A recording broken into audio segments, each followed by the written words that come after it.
think, the best part of 2 decades at least. I'm hoping to make sure that superintelligence we are creating right now does not kill everyone. Give me some context on that statement, because it's quite a shocking statement. Sure. So in the last decade, we actually figured out how to make artificial intelligence better. Turns out if you add more compute, more data, it just kind of becomes smarter. And so now, smartest people in the world, billions of dollars, all going to create the best possible superintelligence we can. Unfortunately, while we know how to make those systems much more capable, we don't know how to make them safe, how to make sure they don't do something we will regret. And that's the state of the art right now. When we look at just prediction markets, how soon will we get to advanced AI? The timelines are very short, couple of years, 2-3 years, according to prediction markets, according to CEOs of top labs. And at the same time, we don't know how to make sure that those systems are aligned with our preferences. So we are creating this alien intelligence. If aliens were coming to Earth and you had 3 years to prepare, you would be panicking right now. But most people don't even realize this is happening. So some of the counter arguments might be, well, these are very, very smart people. These are very big companies with lots of money. They have a obligation, and a moral obligation, but also just a legal obligation to make sure they do no harm. So I'm sure it'll be fine. The only obligation they have is to make money for the investors. That's the legal obligation they have. They have no moral or ethical obligations. Also, according to them, they don't know how to do it yet. The state-of-the-art answers are, we'll figure it out when we get there, or AI will help us control more advanced AI. That's insane. In terms of probability, what do you think is the probability that something goes catastrophically wrong? So nobody can tell you for sure what's going to happen. But if you're not in charge, you're not controlling it, you will not get outcomes you want. The space of possibilities is almost infinite. The space of outcomes we will like is tiny. And who are you and how long have you been working on this? You have made a series of predictions and they correspond to a variety of different dates. And I have those dates in front of me here. What is your prediction for the year 2027? We're probably looking at AGI as predicted by prediction markets and tops of the labs. So we'd have artificial general intelligence by 2027. And how would that make the world different to how it is now? So if you have this concept of a drop-in employee, you have free labor, physical and cognitive, trillions of dollars of it. It makes no sense to hire humans for most jobs.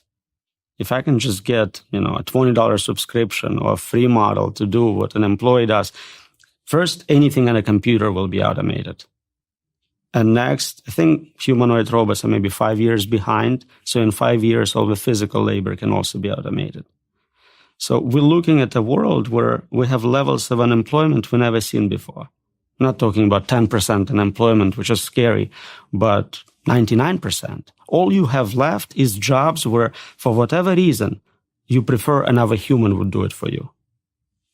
But anything else can be fully automated. It doesn't mean it will be automated in practice. A lot of times, technology exists, but it's not deployed. Video phones were invented in the 70s. Nobody had them until iPhones came around. So we may have a lot more time with jobs and with world which looks like this. Mm-hmm. But capability to replace most humans and most occupations will come very quickly. Okay, so let's try and drill down into that and stress test it. So a podcaster like me, would you need a podcaster like me? So let's look at what you do. You prepare, you ask questions, you ask follow-up questions, and you look good on camera. Thank you so much. Let's see what we can do. Large language model today can easily read everything I wrote and have very solid understanding. Better. I assume you haven't read every single one of my books. No. That thing would do it. It can train on every podcast you ever did. So it knows exactly your style, the types of questions you ask. It can also find correspondence between what worked really well, like this type of question really increased views, this type of topic was very promising, so you can optimize, I think, better than you can because you don't have the data set. Of course, visual simulation is trivial at this point. So you can make a video within seconds of me sat here and... So we can generate videos of you interviewing anyone on any topic very efficiently, and you just have to get likeness, approval, whatever. Are there many jobs that you think would remain in a world of AGI? If you're saying AGI is potentially going to be here, whether it's deployed or not, by 2027, what kind... And then, okay, so let's take out of this any physical labor jobs for a second.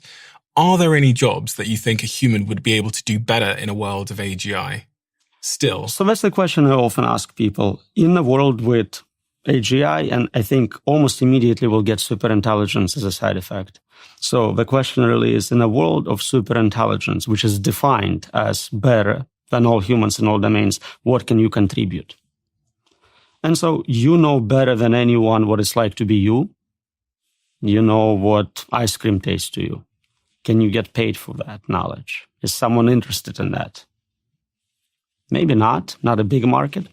There are jobs where you want a human. Maybe you're rich and you want a human accountant for whatever historic reasons.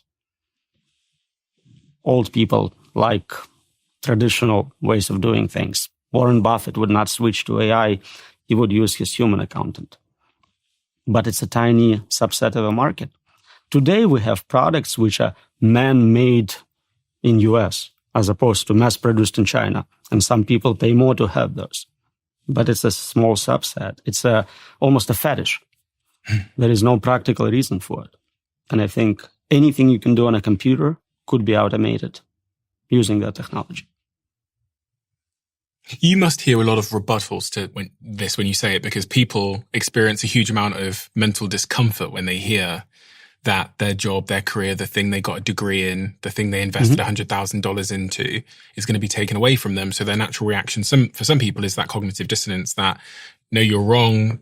AI can't be creative. It's not this, it's not that. It'll never be interested in my job. I'll be fine because. You hear these arguments all the time, right? It's really funny. I ask people, and I ask people in different occupations. I'll ask my Uber driver, are you worried about self-driving cars? And they go, no. No one can do what I do. I know the streets of New York. I can navigate like no AI. I'm safe.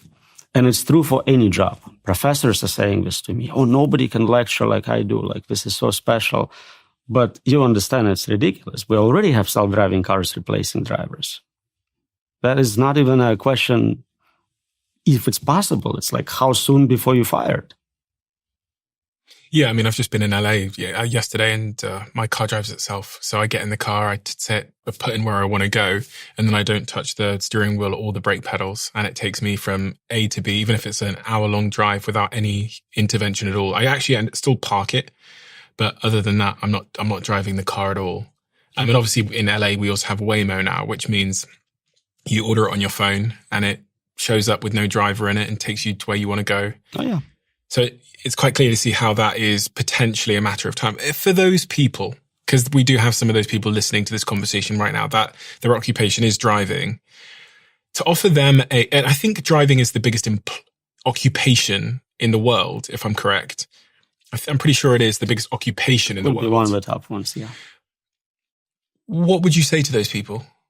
What should they be doing with their lives? Should they be retraining in something, or what time frame? So that's the paradigm shift here. Before, we always said this job is going to be automated, retrained to do this other job. But if I'm telling you that all jobs will be automated, then there is no plan B. You cannot retrain. Look at computer science. 2 years ago, we told people, learn to code. You are an artist, you cannot make money, learn to code. Then we realized, AI kind of knows how to code and getting better. Become a prompt engineer. You can engineer prompts for AIs. It's going to be a great job. Get a 4-year degree in it. But then we're like, AI is way better at designing prompts for other AIs than any human.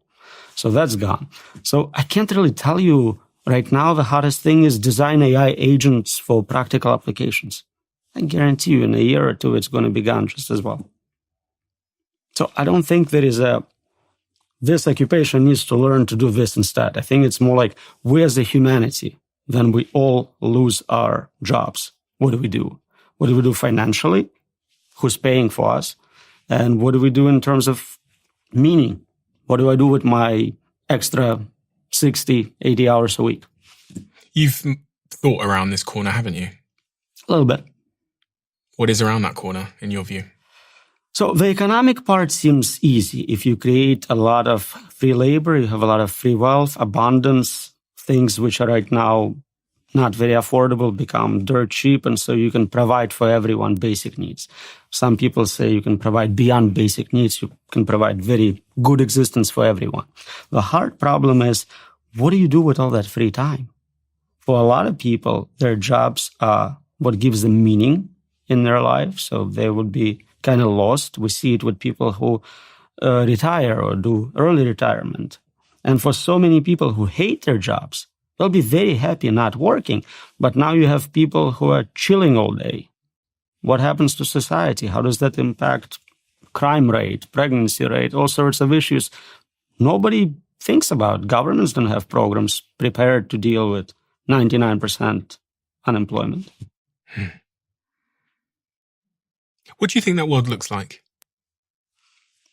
Again, I think what are you going to be doing? Very important part to understand here is the unpredictability of it.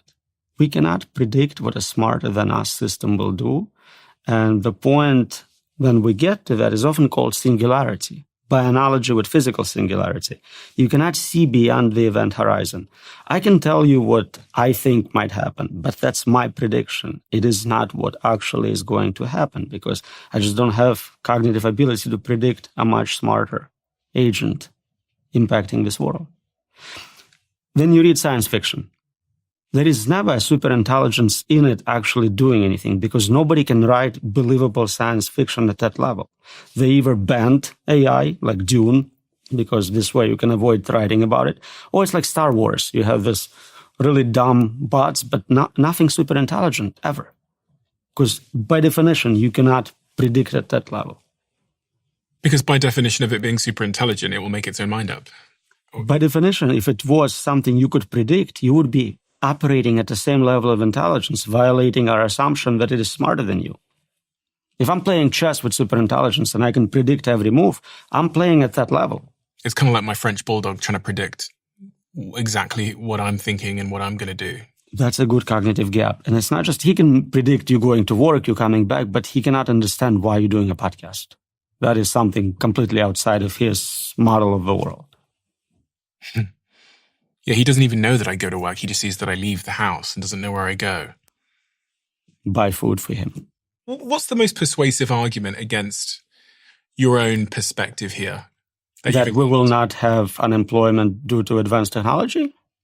That there won't be this French bulldog human gap in understanding and, I guess, like power and control. So some people think that we can enhance human minds either through combination with hardware, so something like Neuralink, or through genetic reengineering to where we make smarter humans. Yeah. It may give us a little more intelligence. I don't think we're still competitive in biological form with silicon form. Silicon substrate is much more capable for intelligence. It's faster, it's more resilient, more energy efficient in many ways. Which is what computers are made out of versus the brain. Yeah. So I don't think we can keep up just with improving our biology. Some people think maybe, and this is very speculative, we can upload our minds into computers. So scan your brain, connect comb of your brain, and have a simulation running on a computer. And you can speed it up, give it more capabilities. But to me, that feels like you no longer exist. We just created software by different means, and now you have AI based on biology and AI based on some other forms of training. You can have evolutionary algorithms. You can have many paths to reach AGI. But at the end, none of them are humans. I have another date here, which is